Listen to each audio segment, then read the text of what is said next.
أعوذ بالله من الشيطان الرجيم.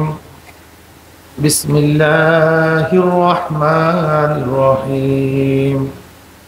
هو الذي بعث في الأميين رسولا منهم يتلو عليهم آياته ويزكيهم ويعلمهم الكتاب والحكمة وإن كانوا من قبل لفي ضلال مبين.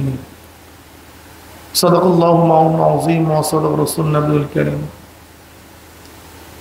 আল্লাহ পাকের বান্দা জনাব মুহাম্মদুর রাসূলুল্লাহ সাল্লাল্লাহু আলাইহি ওয়াসাল্লামের উম্মতগণ, আল্লাহ পাক রব্বুল আলামিন আপনাকে আমাকে ফিতনা ফাসাদের জমানায় যখন তামাম দুনিয়ার থেকে ইসলাম মুসলমানদেরকে মিটিয়ে দেওয়ার ষড়যন্ত্র চলতেছে, ফিলিস্তিন থেকে মুসলমানদের উৎখাত করার ষড়যন্ত্র চলছে কি চলে নাই? চলতেছে। তামাম দুনিয়ার মধ্যে ইসলাম মুসলমান থাকবে কি থাকবে না এই প্রশ্নের সৃষ্টি হয়েছে।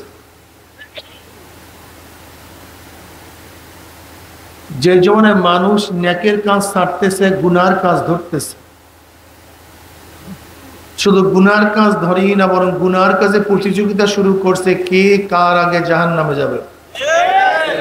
সবাই বলি না আউযু বিল্লাহ। যে জীবনে মানুষ নেকের কাজে আশ্চর্য হয়, গুনার কাজে স্বাভাবিক থাকে। যে জীবনে মুসলমান ইসলামকে পছন্দ করে না, মুসলমান ইসলামকে পছন্দ করে না, বরং নামধারী মুসলমান ইসলামের সবচেয়ে বড় দুশ্মন হয়ে গেছে। যে জমানায় শিরক বেদাতকে ইবাদত মনে করে, শিরক বেদাতকে ইবাদত মনে করে, কবর পূজা, ব্যক্তি পূজা করে, শিরক বলে ইবাদত করি। যে জমানায় শিরক বেদাতকে ইবাদত মনে করে, আবার যা শিরক বেদাত না তাকে শিরক বেদাত মনে করে। কিছু লোক শিরক বেদাতকে, কথা বলেন না কেন, ঘটনা কি?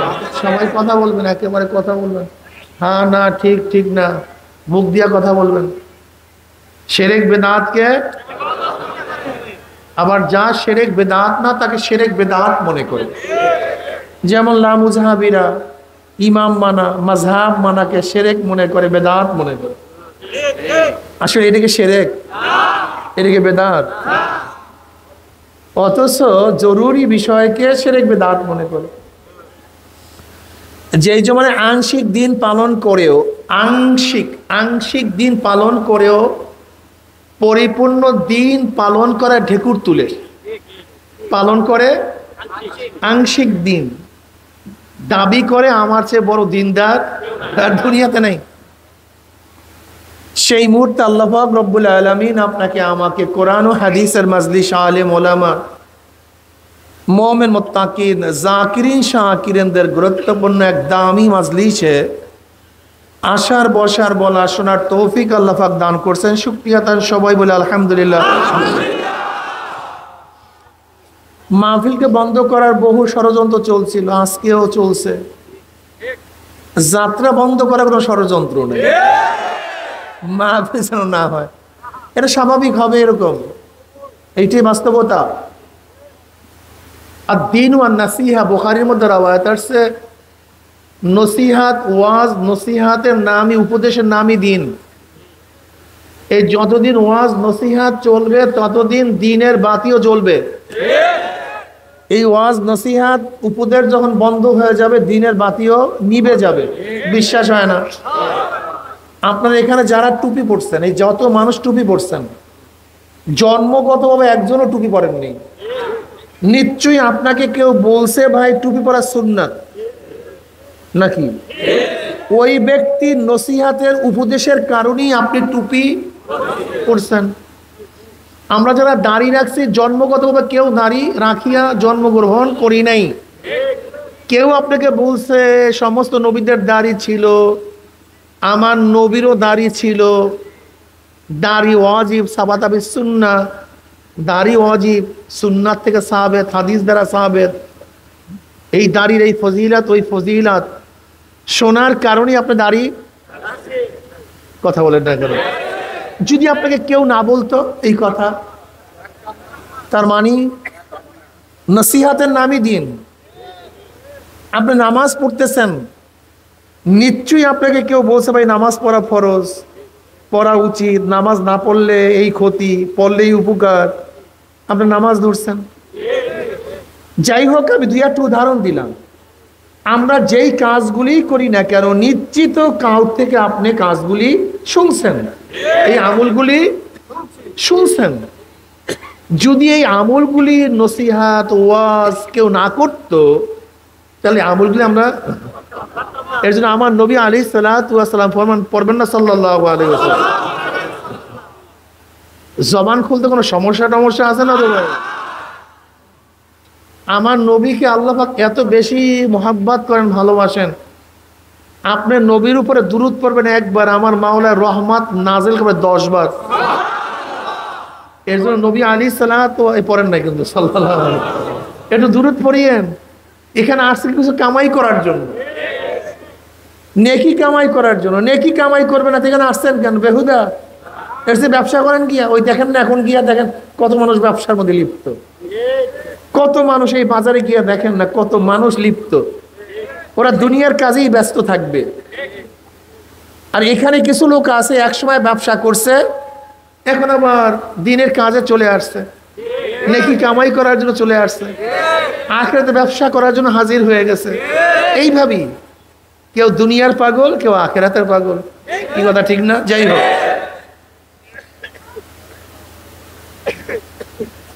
আদ-দীন ওয়ান নসিহা, নবী আলাইহিস সালাতু ওয়াস সালাম ফরমান, নসিহতের নামই কি? দিন। এ বেঈমানরা জানে, কাফেররা জানে, মুশরিকরা জানে, ফাসিকরা জানে, মুনাফিকরা জানে। এই ওয়াজ নসিহত চললে মানুষ দিনদার হয়ে যাবে, নামাজি হয়ে যাবে, আল্লাহওয়ালা হয়ে যাবে। কাজে বেঈমানরা এই ওয়াজ নসিহত সহ্য করতে পারে না। পারবে কিভাবে?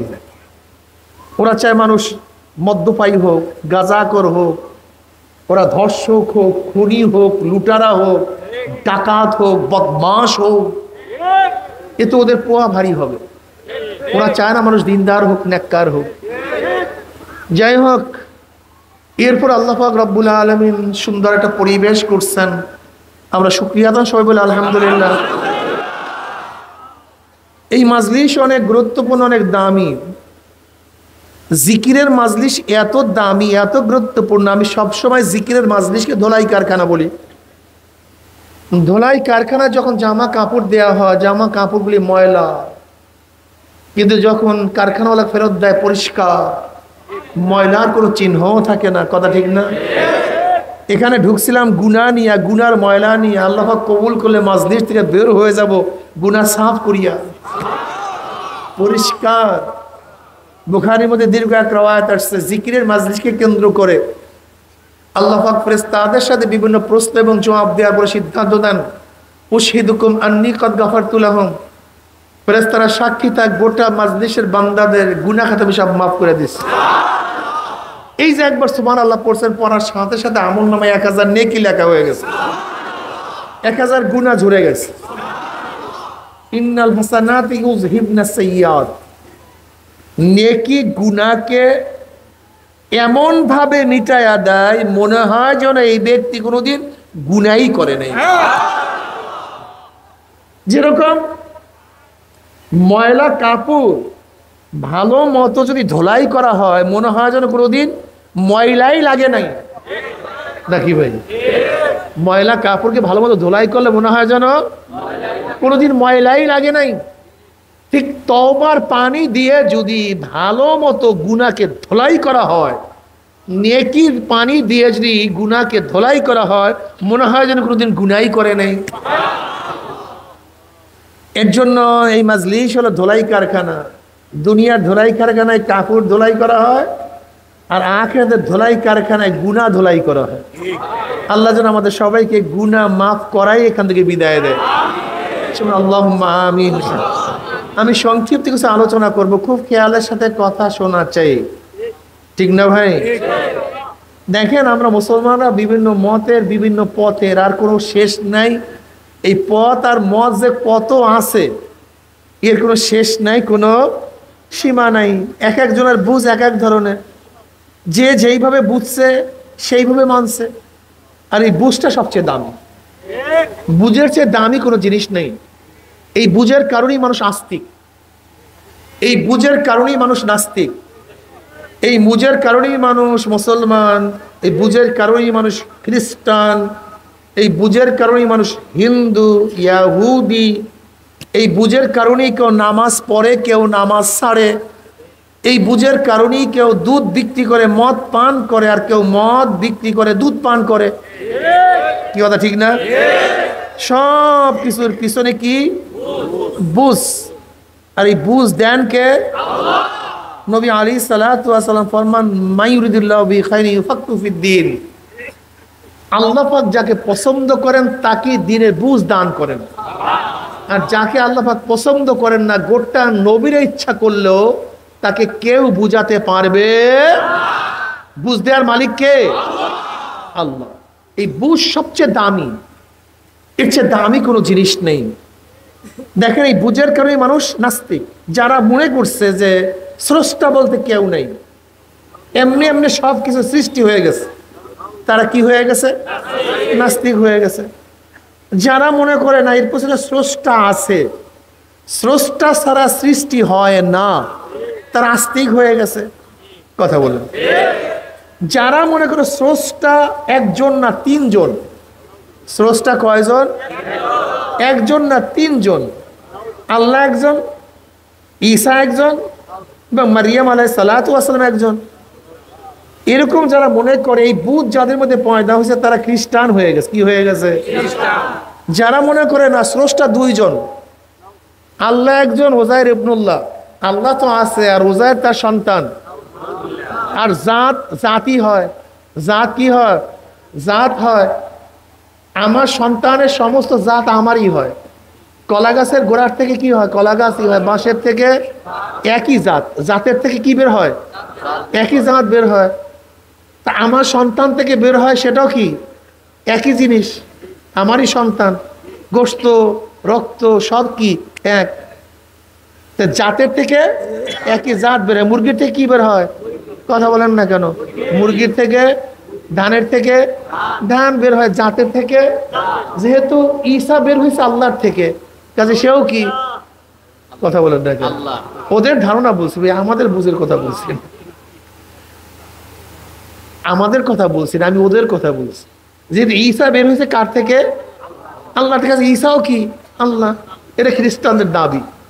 আর যেহেতু তার স্ত্রী মারিয়াম সেও খোদা, এর জন্য তারা খ্রিস্টান হয়ে গেছে।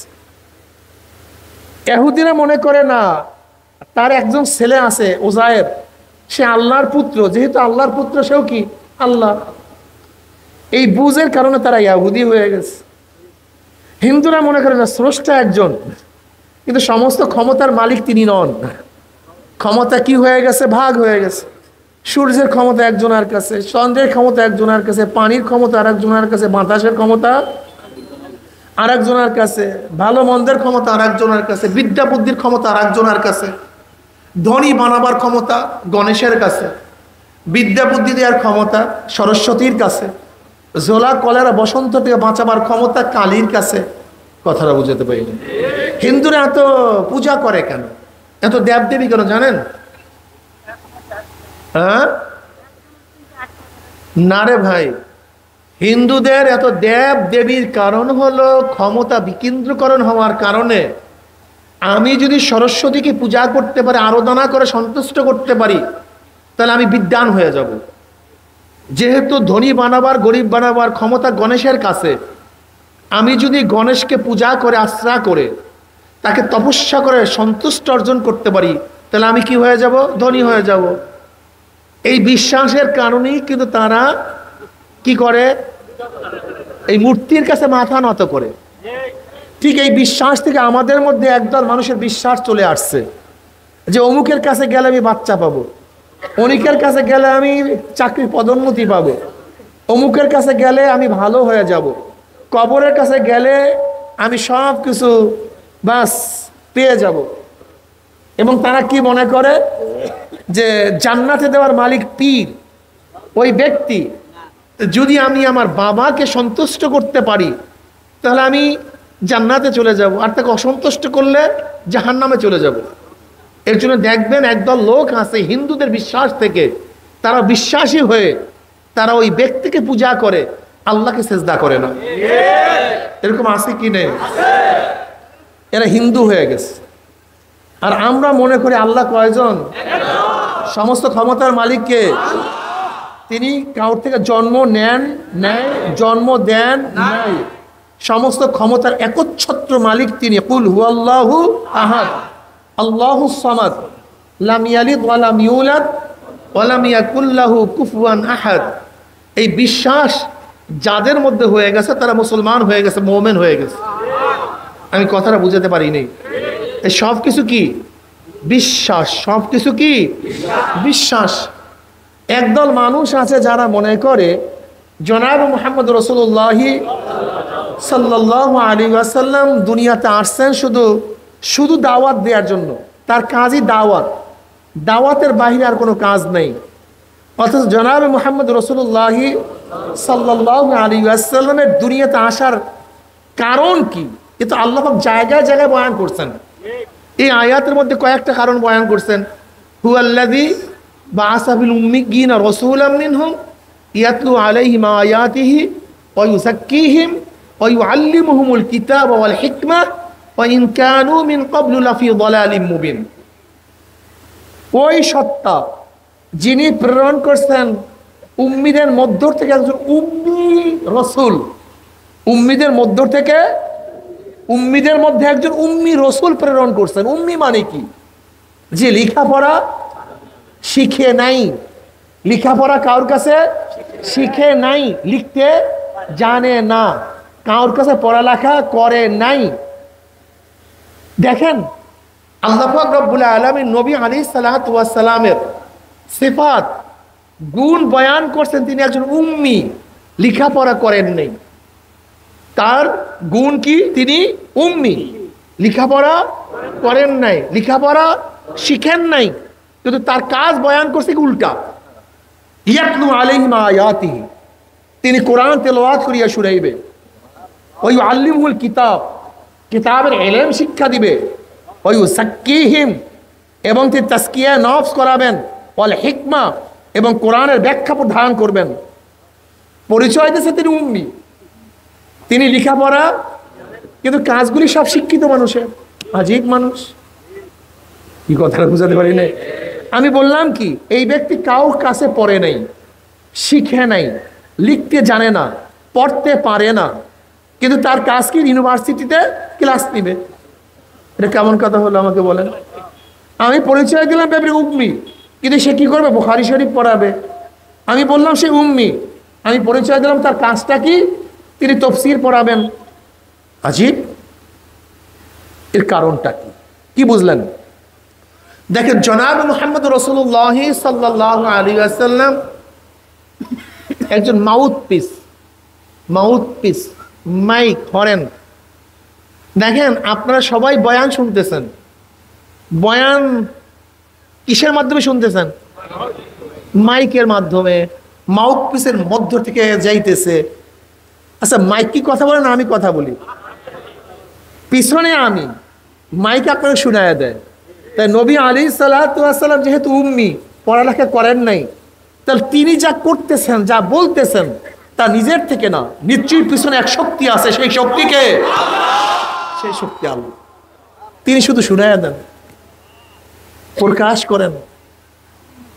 নবী আলাইহিস সালাতু ওয়াস সালাম কি বলেন? আল্লামানি রব্বি ফাহসানা তালিমি ওয়া আদ্দাবানি রব্বি ফাহসানা তাদিবি। আমাকে ইলম শিক্ষা দিয়েছে আমার প্রভু আল্লাহ, আমার ইলম কতই না উত্তম ইলম। আমাকে আদব শিক্ষা দিয়েছে আমার প্রভু আল্লাহ, আমার আদব কতই না উত্তম আদব। মনে রাখতে হবে যে ইলমের সাথে আদব আছে সেই ইলম ইলমে নববী, আর যে ইলমের সাথে আদব নাই সেই ইলম ইলমে শয়তানি। কথাটা বুঝাতে পারিনি? শয়তানের ইলম ছিল কি ছিল না? জমনের জানা জানতো, ওই বিয়াকুব জমনের জানা জানতো। সমস্ত নবীদেরকে আল্লাহ পাক যেই জ্ঞান দিছে, যেই এলেম দিছে, শয়তানকে আল্লাহ পাক ওই পরিমাণের এলেম দান করছে। ইজমালি না তফসিলি ভাবে জন্মের যারা জানতো, মুআল্লিমুল মালাইকা। শয়তান তো ফেরেশতাদের উস্তাদ হয়ে গেছে, কিন্তু এই বিয়াকুবের আদব ছিল না। কি ছিল না? আদব কি জিনিস? আদব কাকে বলা হয়? ওয়াজুশাই আলা মুহাল্লিহি, যেখানে যেইটা রাখার দরকার, যেখানে যেটা করার দরকার, যেখানে যেটা বলার দরকার সেখানে সেইটা রাখা, সেখানে সেটা বলা, ওই অনুযায়ী কাজ করার নাম আদব। যেরকম বাবার সাথে কথা বলার পদ্ধতি এবং বন্ধুর সাথে কথা বলার পদ্ধতি এক না ভিন্ন? আচ্ছা, বন্ধুর সাথে যেইভাবে কথা বলেন, বাবার সাথে যদি একইভাবে কথা বলেন, এটা কি হবে? এইটার নাম বেয়াদবি। কথা ঠিকই হয়েছে, কিন্তু বেয়াদব, আপনার পদ্ধতি ঠিক হয় নাই।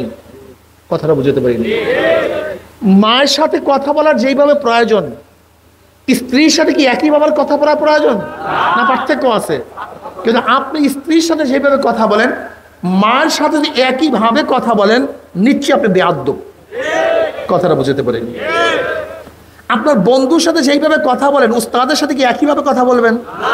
বন্ধুর সাথে যে আচরণ করুন, উস্তাদের সাথে একই আচরণ করবেন। আপনি ঘরের মধ্যে যেইভাবে বসেন, মাজলিসে একইভাবে বসবেন। আপনি ঘরের মধ্যে যেইভাবে পোশাক পরেন, মাজলিসে বাহিরে একই পোশাক পরবেন না। দেখেন না, অনেক যুবকরা হাফ প্যান্ট পরিয়া রাস্তায় বের হয়, এটা আদব বলা না, এটা একটা বেয়াদব। ওর আদব ঠিক নেই, ওর আদব ঠিক নেই। মহিলারা ঘরের মধ্যে যেইভাবে চলে, যদি একইভাবে ঘরের বাহিরে আসে, ওটার বেয়াদব, ওর আদব ঠিক নেই। এর জন্য আদব সবচেয়ে দামি, আদব সবচেয়ে দামি। আজকে বর্তমানে আদব নেই, সন্তানের মধ্যে আদব নেই, যুবকদের মধ্যে আদব নেই, মুরব্বীদের মধ্যে আদব নেই, মেয়েদের মধ্যে আদব নেই, ঘরের মধ্যে আদব নেই। আদব সবচেয়ে দামি, শিষ্টাচার। নবী আলাইহিস সালাতু ওয়াস সালামের ব্যাপারে আল্লাহ পাক কি বলেন? ইন্নাকা লাআলা খুলুকিন আযীম। নবীকে আল্লাহ পাক রব্বুল আলামিন সবচেয়ে সর্বশ্রেষ্ঠ আখলাক দিয়ে তিনি সৃষ্টি করেছেন। সর্বশ্রেষ্ঠ আখলাক, সর্বশ্রেষ্ঠ চরিত্র। আজকে আমার মধ্যে চরিত্র নাই, চরিত্র শিষ্টাচার বলতে কিচ্ছু নাই, সব দূর হয়ে গেছে। আজকে দেখা যায় মুরব্বীদেরকে ছোটরা সালাম দেয় না, উস্তাদকে ছাত্র সালাম দেয় না, না দেয় না। মুরব্বীদের সামনে বসিয়া আজকে যুবকরা সিগারেট টানে, আজকে মুরব্বীদের সামনে বসিয়া ছেলেরা যেই সমস্ত আচরণ করে, এর চেয়ে বড় বেয়াদবি হতে পারে না। দেখো, ইসলাম প্রথম আদব শিক্ষা দিয়েছে, ইসলাম আদব শিক্ষা দিয়েছে। জনাব মুহাম্মদ রাসূলুল্লাহ সাল্লাল্লাহু আলাইহি ওয়াসাল্লামের সামনে জিবরাইল আলাইহিস সালাতু ওয়াস সালাম মানুষ রূপে এসে নবী আলাইহিস সালাতু ওয়াস সালামের সামনে বসছেন, হাঁটুর সাথে হাঁটু মিলায়া বসছেন, নিজের উরুর উপরে জিবরাইল আলাইহিস সালাতু হাত রাখছেন, এরপর আদবের সাথে কথা বলছেন। কিভাবে কথা বলতে হয়, কিভাবে প্রশ্ন করতে হয়, কিভাবে জবাব দিতে হয়, এই আদব খোদ জিবরাইল আলাইহিস সালাতু ওয়াস সালাম মানুষ রূপে হয়ে দুনিয়াতে এসে তারপর শিক্ষা দিয়েছেন। জনাবে মুহাম্মদ রাসূলুল্লাহ সাল্লাল্লাহু আলাইহি ওয়াসাল্লামের সামনে যখন সাহাবায়ে কেরাম রিদওয়ানুল্লাহি তাআলা আলাইহিম আজমাইন বসতেন, কত সুন্দর আদবের সাথে বসতেন। চক্ষু উত্তোলন করতেন না, মাথা নিচু করিয়া বসতেন, জোরে কথা বলতেন না। নবী আলাইহিস সালাতু ওয়াস সালামের সামনে যতক্ষণ থাকতেন, মনে হয় যেন একেবারে পাহাড়, একটা পাথর, নড়াচড়া নেই। এর নাম আদব। আজকে আদব নেই, আদব দূর হয়ে গেছে। আর যখন বেয়াদবি চলে আসে, তখন আল্লাহ পাক রহমত হাকে বেয়াদব মাহরুমে গাছতাস ফজলে রম। বেয়াদব মাওলা পাকের ফজল ও করম থেকে মাহরুম। এজন্য বেয়াদব হওয়া যাবে না।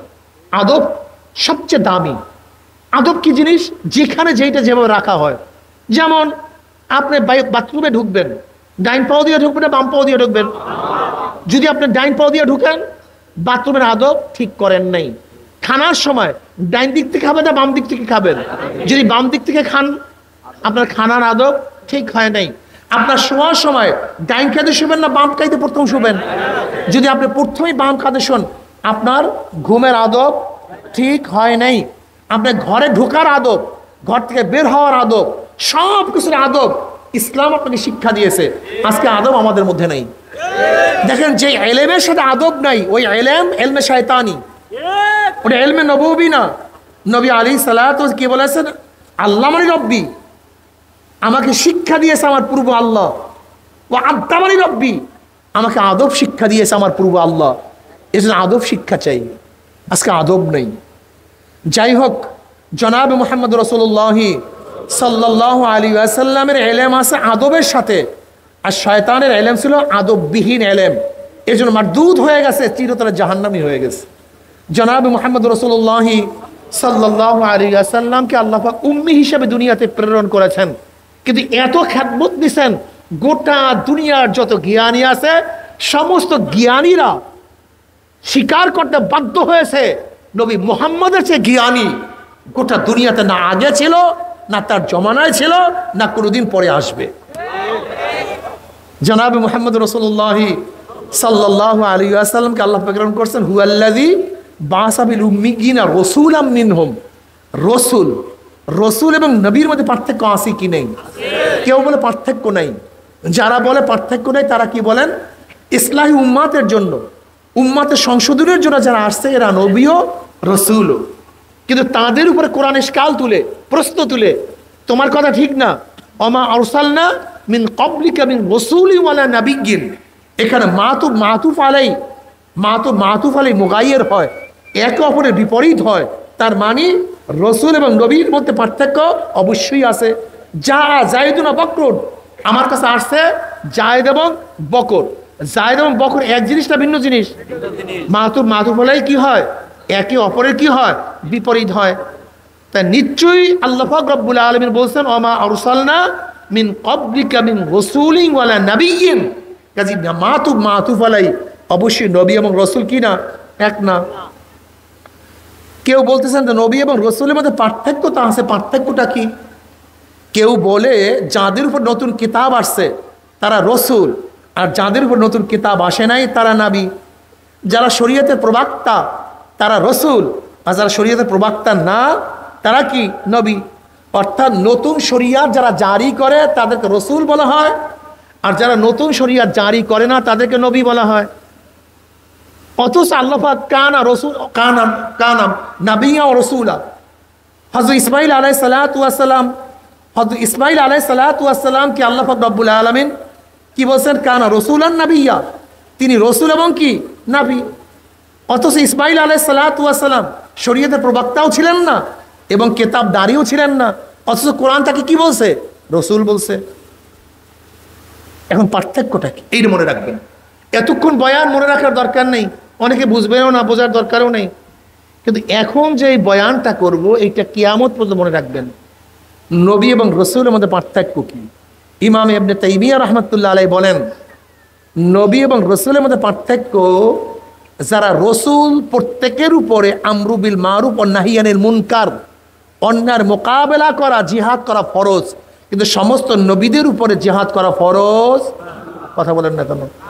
কিন্তু যে রসুল, সবাই কথা বলেন, অন্যায়ের মোকাবেলা করা, নাহিয়ানে মুনকার করা, কিন্তু সমস্ত নবীদের উপরে ফরজ না। কিন্তু যে রসুল হবে তার উপর অন্যায় মোকাবেলা করা, জিহাদ করা, প্রতিবাদ করা, এটা ফরজ। চাই নতুন কিতাবদারি হোক অথবা নাই হোক, শরীয়তের প্রবক্তা হোক অথবা নাই হোক, যে রসুল হবে তাকে অন্যায়ের মোকাবেলা করতে হবে। কিন্তু যে নবী হবে তার জন্য জিহাদ করা কি না? ফরজ না, সবার জন্য ফরজ না। এবার বলেন তো, নবী মুহাম্মদ সাল্লাল্লাহু আলাইহি ওয়াসাল্লাম শুধু নবী না রসুলও? জোরে বলেন, শুধু নবী না রসুলও? কাজে আমরা তার উম্মত, আমরা তার। এখন শুধু নবী আলা কাজ করলে চলবে না, রসুল আলা কাজও করতে হবে? না শুধু নবী আলা কাজ করবেন? নবী আলা কাজ করলে শুধু, কথা বলেন না কেন, শুধু আজ রসুল আলা কাজ করেন তাহলে অন্যায়ের মোকাবেলাও আপনাকে অবশ্যই করতে হবে। এটা বুঝাতে পারি না। সূক্ষ্ম পার্থক্য মারাত্মক, অনেক কঠিন পার্থক্য। দেখেন আল্লাহ পাক কালামে পাকের মধ্যে কি বলেন? কুনতুম খায়রা উম্মাতিন উখরিজাত লিন-নাসি তা'মুরুনা বিল মারুফ ওয়া তানহাউনা আনিল মুনকার। তোমরা সর্বশ্রেষ্ঠ উম্মত, তোমরা সবচেয়ে দামি উম্মত, কারা? নবী মুহাম্মদ সাল্লাল্লাহু আলাইহি ওয়াসাল্লাম উম্মত সবচেয়ে কি?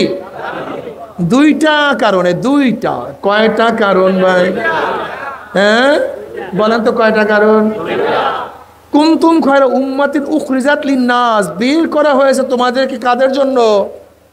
মানুষের জন্য। জোরে বলেন, কাদের জন্য? নবী মুহাম্মদ সাল্লাল্লাহু আলাইহি ওয়াসাল্লাম উম্মতকে শুধু মুমিনদের জন্য নয়, শুধু মুসলমানদের জন্য নয়, শুধু মুত্তাকিনদের জন্য নয়, শুধু ওলিদের জন্য নয়, নবী মুহাম্মদ সাল্লাল্লাহু আলাইহি ওয়াসাল্লাম উম্মতকে আল্লাহ পাক রব্বুল আলামিন বের করছেন মানুষের জন্য। কার জন্য? চাই সে ইহুদি হোক, চাই খ্রিস্টান হোক, চাই সে মুনাফিক হোক, চাই হিন্দু হোক, চাই সে বৌদ্ধ হোক, যেই হোক না কেন, জনাব মুহাম্মদ রাসূলুল্লাহ সাল্লাল্লাহু আলাইহি ওয়াসাল্লাম উম্মতকে গোটা দুনিয়ার মানবতার কল্যাণের জন্য আল্লাহ পাক রব্বুল আলামিন নিযুক্ত করেছেন, বের করেছেন। উখরিজাত লিন-নাস, মানুষের জন্য বের করা হয়েছে। উখরিজাত লিল মুমিন, মুসলিমিন বলেন নাই। কিসের জন্য? মানুষের জন্য। তোমাদের কাজটা কি? তোমাদের কাজটা কি? তা'মুরুনা বিল মা'রুফ ওয়া তানহাউনা আনিল মুনকার। তোমরা দুইটা কাজ করবে। কয়টা কাজ? সৎ কাজের আদেশ, জোরে বলে, ওয়া তু'মিনুনা বিল্লাহ, ঈমান রাখো আল্লাহর উপরে। ঈমান তো মুকদ্দম, আমল তো মুআক্খার। ঈমান তো আগে আসবে, আমল পরে আসবে। এখানে আমলের কথা আগে আনছে, ঈমানের কথা পরে আনার কারণটা কি? এখানে আমলের কথা আগে নিয়ে আসছে, ঈমানকে পরে নিয়ে আসছে। অথচ আমল আগে না ঈমান আগে? ঈমান আছে তো আমল আছে, ঈমান নাই, আমল নাই, কোনো কাজ হবে না। এখানে আল্লাহ পাক রব্বুল ঈমানকে পরে নিয়ে আসছেন, কারণটা কি? ওলামায়ে কেরাম খুব ভালো মতো খেয়াল করেন, গবেষণা করুন, বোঝার চেষ্টা করুন। ঈমানের ব্যাপারে আমরা সবাই সমান। আগেকার নবী আমার নবী, আগেকার উম্মত আমার নবীর উম্মত, সবাই ঈমানের ব্যাপারে কি কোনো পার্থক্য নেই। ঈমান সবাই সমান। আদম আলাইহিস সালাতু আল্লাহকে আল্লাহ কয়জন মানছেন? আমার নবী ঈমান। তিনি জান্নাত মানছেন কে মানেন নাই? আমার নবী। তিনি জাহান্নাম মানছেন কে মানেন নাই? আমার নবী। তিনি ফেরেশতা মানছেন কে মানেন নাই? আমার নবী। তিনি তাকদীর মানছেন কে মানেন নাই? আমার নবী। তিনি কিয়ামত মানছেন, মিজান মানছেন, পুসরাত মানছেন, আমার নবী মানছেন, আমরাও মানি। ঈমানের ব্যাপারে কার কোনো পার্থক্য নাই। সমস্ত নবীদের ঈমান, সমস্ত উম্মতের ঈমান এক, অভিন্ন, কিন্তু সমস্ত নবীর আমল কথা বলেন না কেন? যেরকম নবী আদম আলাইহিস সালাতু ওয়াস সালামের জমানায় ভাই বোনে বিবাহ জায়েজ ছিল, এখন জায়েজ আছে? নবী ঈসা আলাইহিস সালাতু ওয়াস সালামের জমানায় সুয়ার মদ পান করা হালাল ছিল, এখন কি হালাল আছে? আমল এক না, ঈমান সমান। এখানে নবী মুহাম্মদের উম্মত দামি হওয়ার কারণটা কি? দুই কারণে, এইটাই মাকসাদ। ঈমানের ব্যাপারে সবাই সমান, কিন্তু আমলের ব্যাপারে নবী মুহাম্মদের উম্মত স্বতন্ত্র। এই স্বতন্ত্র বুঝাবার জন্য ঈমানের আগে আমলকে নিয়ে আসছে। দুই কারণে তোমরা উত্তম উম্মত। কয় কারণ? কি কি? আমরু বিল মারুফ ওয়া নাহি আনিল মুনকার।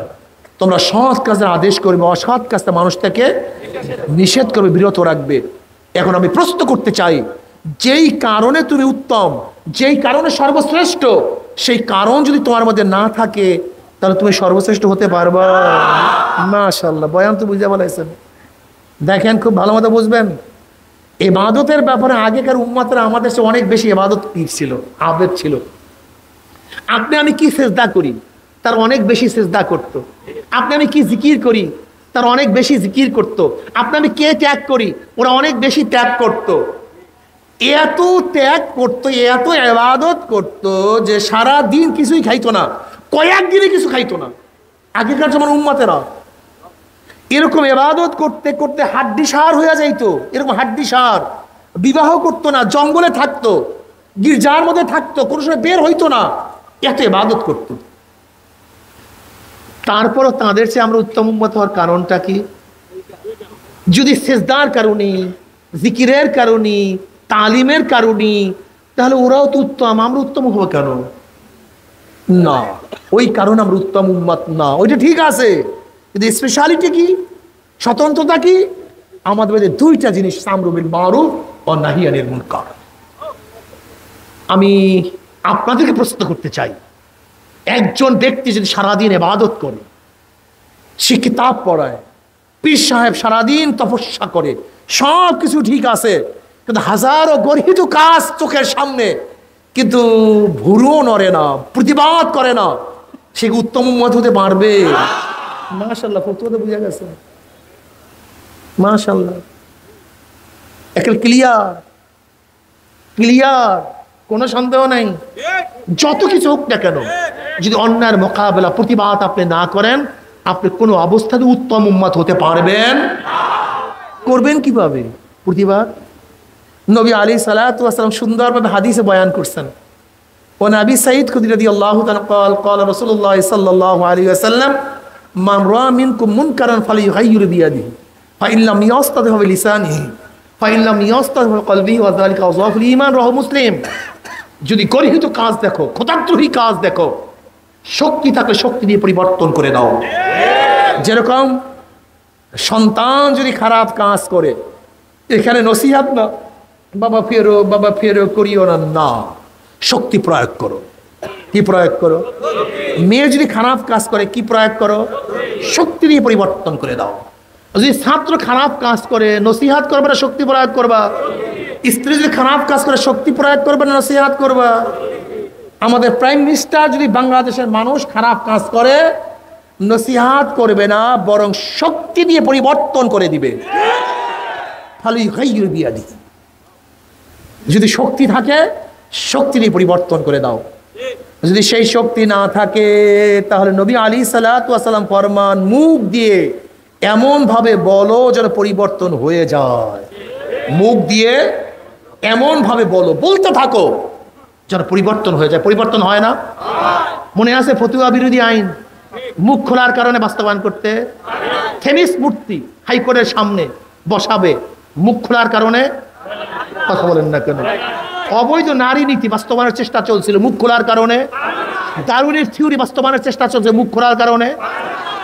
আমি কসম করে বলতে পারি, আজকে সমাজের লোকগুলি গাজার বিরুদ্ধে মুখ খোলেন, ইয়াবার বিরুদ্ধে মুখ খোলেন, ফেন্সিডিলের মুখ খোলেন, এলাকার মধ্যে ফেন্সিডিল থাকবে না, গাঁজা থাকবে না, অন্যায় থাকবে না। আল্লাহর কসম করে বলতে পারি, যারা আল্লাহকে সেজদা করে না সব বাদ, যারা আল্লাহকে সেজদা করে না সব বাদ। কিন্তু যারা আল্লাহকে সেজদা করে, যারা আল্লাহকে সেজদা করে, এই মানুষগুলিও যদি অন্যায়ের বিরুদ্ধে মুখ খুলতো, তাহলে বাংলাদেশে একটা অন্যায়ও থাকতে পারতো না, একটাও না।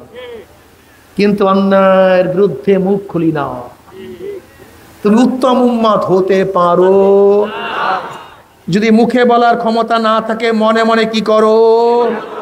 ঘৃণা না চিন্তা করো, না পরিকল্পনা করো, না ঘৃণা করো। এই ঘৃণা এবং পরিকল্পনার মধ্যে পার্থক্যটা কি? ধরে নেন আপনাদের মসজিদের সামনে, রোডের পাশে, বড় রোডের পাশে মসজিদের সামনে ময়লা পড়া, ইঁদুর পচা, ওখান থেকে যত মানুষ যাবে ঘৃণা করবে না মহব্বত করবে? ইস থু ময়লা।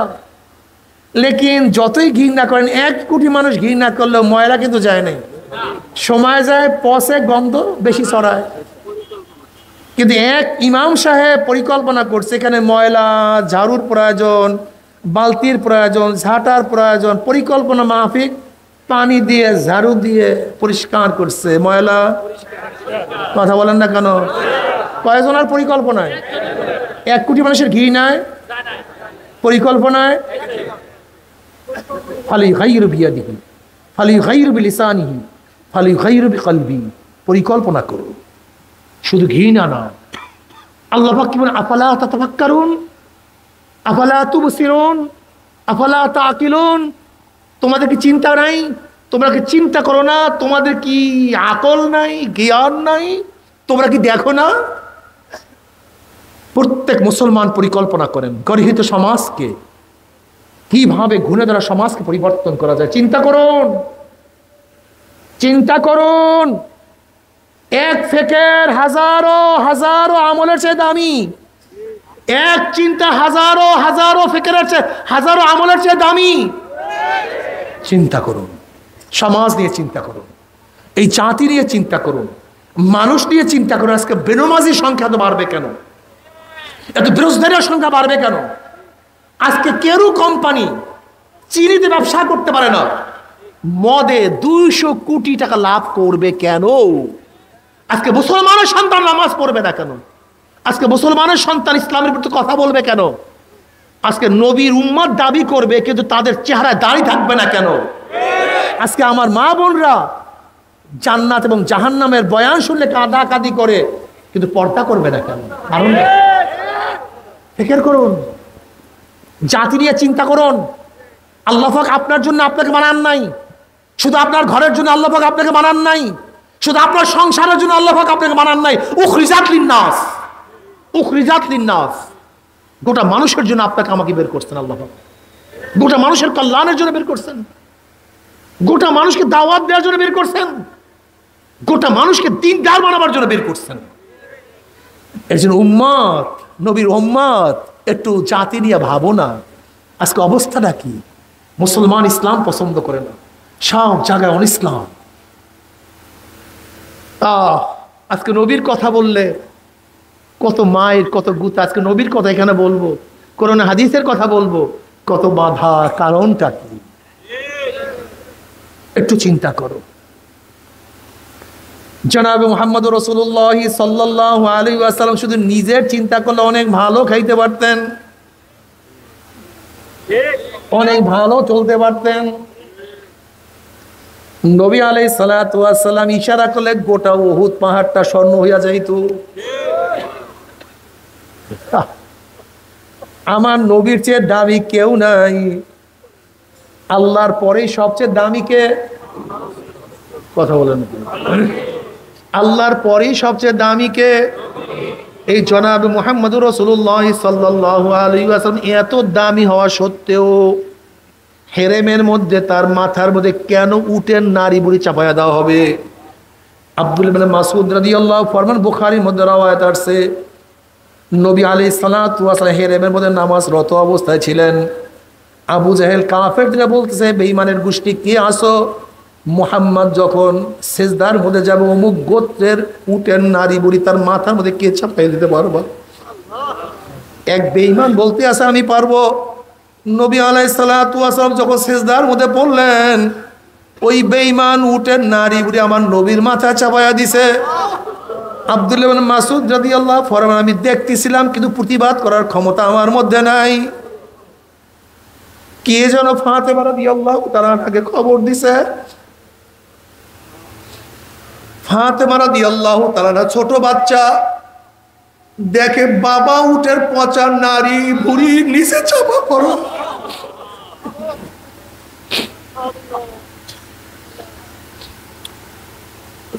ফাতেমা রাদিয়াল্লাহু তাআলা কষ্ট করে আস্তে আস্তে আস্তে আস্তে আস্তে আস্তে উটের নারী বুড়ি সরাইয়া দিছে।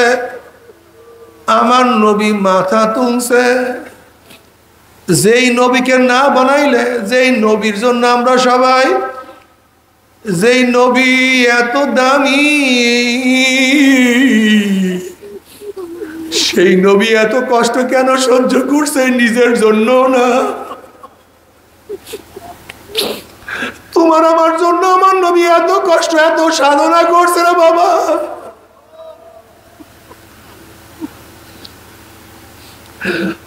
এ মুসলমান, তোমাকে আমাকে আমার জন্য আমার ভালো বানায়, তোমাকে আমাকে তো সংসার করার জন্য বানায় না। আল্লাহ পাক তোমাকে আমাকে শুধু স্ত্রীকে মোহাব্বত করার জন্য, বাল বাচ্চা হওয়ার জন্য পাঠায় না, শুধু বিল্ডিং করার জন্য পাঠায় না, আরামে থাকার জন্য পাঠায় নাই। জনাবে মুহাম্মদ রাসূলুল্লাহ সাল্লাল্লাহু আলাইহি ওয়াসাল্লামের দামি কেউ নাই, কিন্তু তিনি কেন শিয়াবে আবু তালেবের মধ্যে 3 বছর অবরুদ্ধ থাকবেন? জনাবে মুহাম্মদ রাসূলুল্লাহ সাল্লাল্লাহু আলাইহি ওয়াসাল্লাম তায়েফের মানুষকে দাওয়াত দিতে গিয়ে কেন রক্ত ঝরাইবেন? আল্লাহ, ও নবীর উম্মতেরা তোমরা কেন বুঝবে না? আমার নবী আলাইহিস সালাতু ওয়াস সালামকে তায়েফবাসী এমন ভাবে পাথর মারছে, রক্ত ঝরতে ঝরতে জুতা মোবারক রক্তে আটকে, এখন মনে করে কি পরিমাণের রক্ত ঝরছে, কি পরিমাণের রক্ত বের হয়েছে। শুধু চিন্তা উম্মত। জিবরাইল আলাইহিস সালাতু ওয়াস সালাম আসিয়া বলে, ইয়া নবী আল্লাহ, আপনি হুকুম করেন তায়েফের 2 পাহাড় চাপা দিয়ে আমাদেরকে ধ্বংস করিয়া দেয়। নবী আলাইহিস সালাতু ওয়াস সালাম বলেন, ভাই জিবরাইল, ধ্বংস হয়ে যাবি, কাকে দাওয়াত দেব, কি কলেমা পড়বে, কি আল্লাহকে মানবে? আমি তো বিশ্বাস করি ওরা আমার মাওলাকে না মানলেও ওর সন্তান আমার মাওলাকে মানবে। ওরা আমার মাওলাকে না চিনলেও ভবিষ্যৎ প্রজন্ম আমার মাওলাকে চিনবে। কাজে ওদেরকে মারিও না, মারলে আমি দাওয়াত দিতে পারবো না। আল্লাহ, সেই নবীর উম্মত আজকে নিজেকে নিয়ে ব্যস্ত। উম্মতের কোনো চিন্তা তোমার মধ্যে আমার মধ্যে না। সেই নবীর উম্মত শুধু ব্যবসা, শুধু বাণিজ্য, শুধু চাকরি আর নৌকারি, গোটা সমাজ নষ্ট হইয়া যাইতে আছে, গোটা সমাজ নাস্তিক হইয়া যাইতে আছে, গোটা সমাজ নাস্তিক হইয়া যাইতে আছে। মুসলমানের সন্তানরা ইসলাম মানে না, মুসলমানের সন্তান আমার আল্লাহকে আল্লাহ বলিয়া ডাকে না, মুসলমানের সন্তান আমার মাওলাকে সিজদা দেয় না। আজকে মুসলমানের সন্তানের কাছে আমার নবীর আদর্শ ভালো লাগে না। তোমার সে আমার সে বড় কপাল পরার কেউ হইতে পারে না। ও আমার যুবক বাবারা, আমার মুরব্বী বাবারা, ও ও পর্দার মা বোনেরা, জনাবে মুহাম্মদ রাসূলুল্লাহ সাল্লাল্লাহু আলাইহি ওয়াসাল্লাম যদি শুধু নিজের চিন্তা করতেন তাহলে কেন তিনি হিজরত করলেন? আমার নবী যদি শুধু নিজের চিন্তা করতেন তাহলে উহুদের ময়দানে কেন দান শহীদ করলেন? আমার নবী যদি শুধু নিজের চিন্তা করতেন তাহলে খন্দকের ময়দানে কেন পেটের মধ্যে পাথর বাঁধলেন? আসলে না, আমার নবী শুধু চিন্তা আমার উম্মত, আমার উম্মত, আমার উম্মত। আল্লাহ,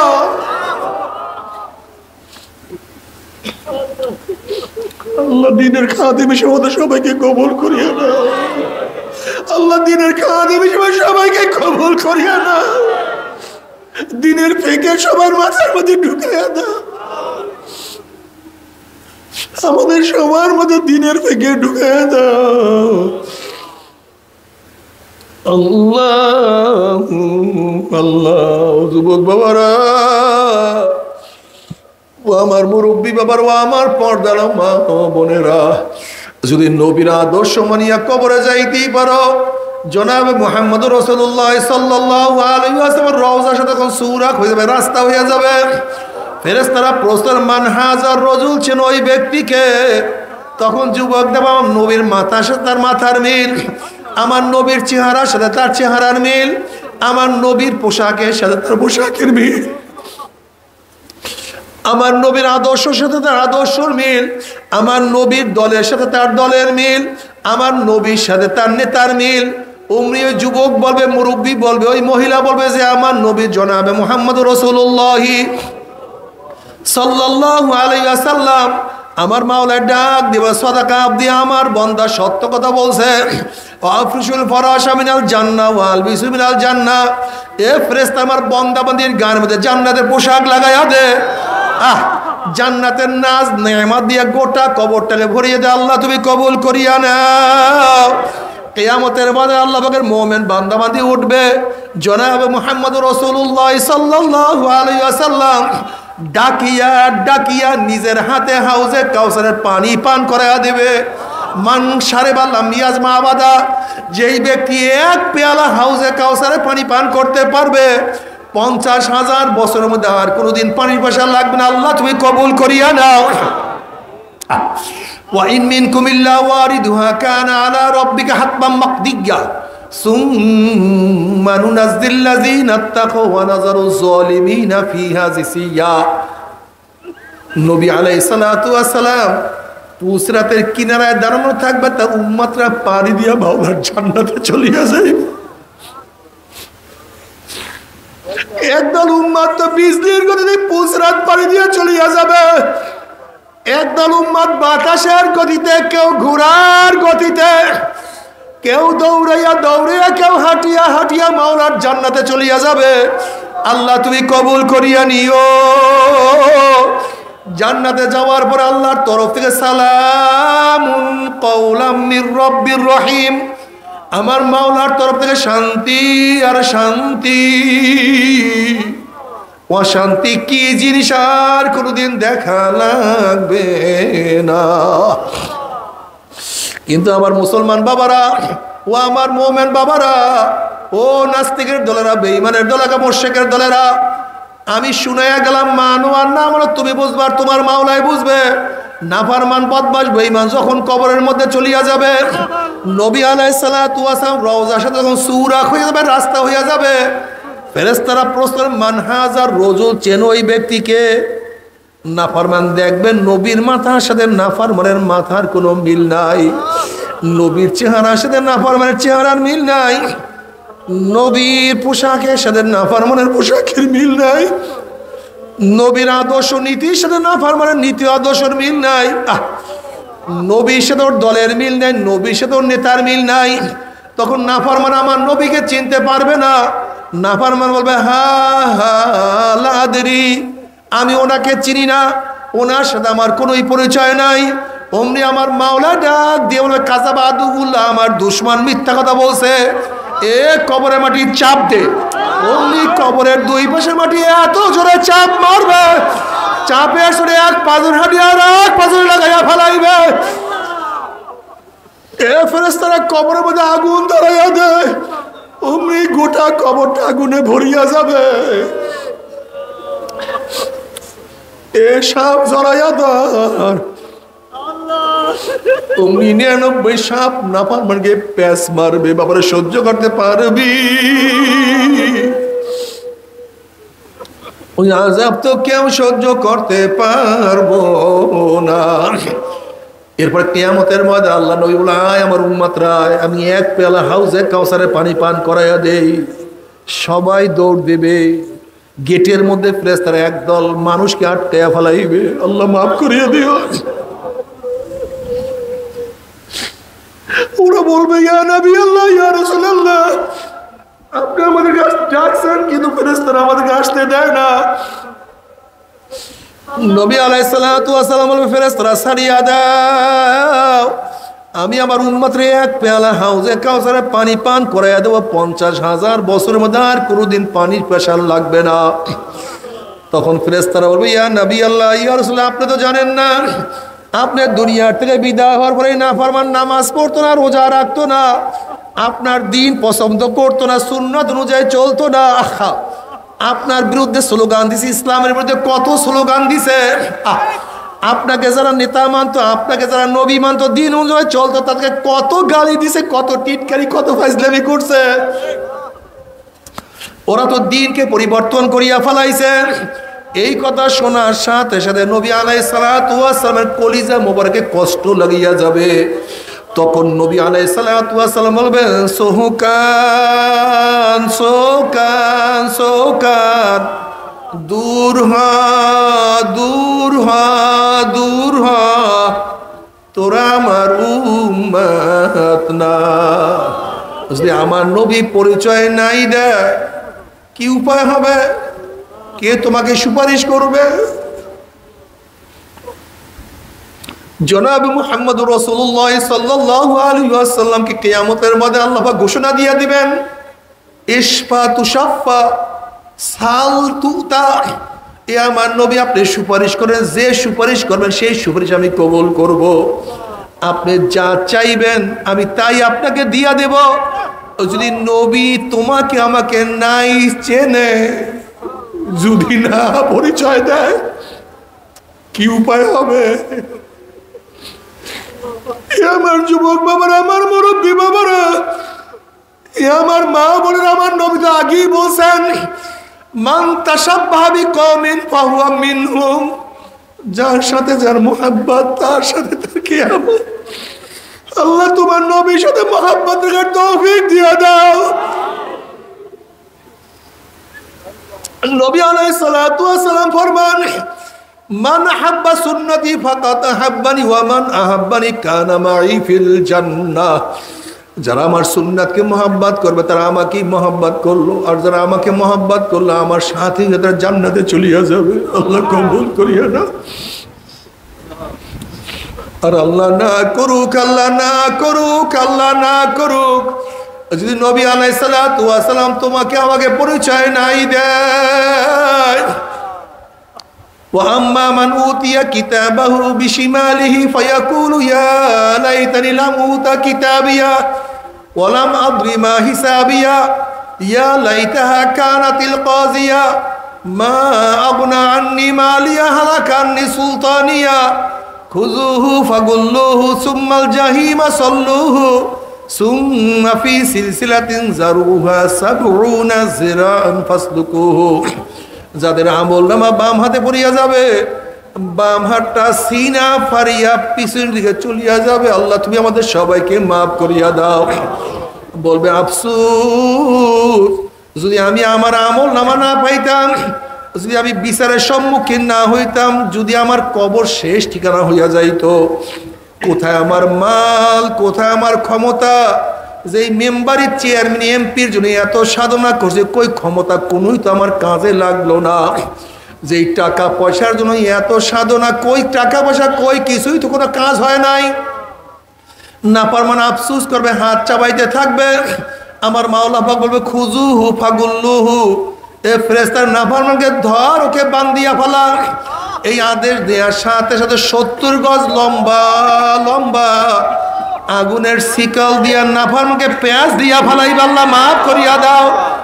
যেরকম পুকুরের পার মধ্যে রশি লাগাইয়া টানতে টানতে কুয়ার মধ্যে ফালাইয়া দেয়, এইভাবে নাফরমানকে হাত পার মধ্যে জাহান্নামের শিকল লাগাইয়া টানতে টানতে বিন ওয়ারাই জাহান্নাম, জাহান্নামের মধ্যে ফিক্কা ফিক্কা মারতে দেখবে। আল্লাহ মাফ করিয়া দাও।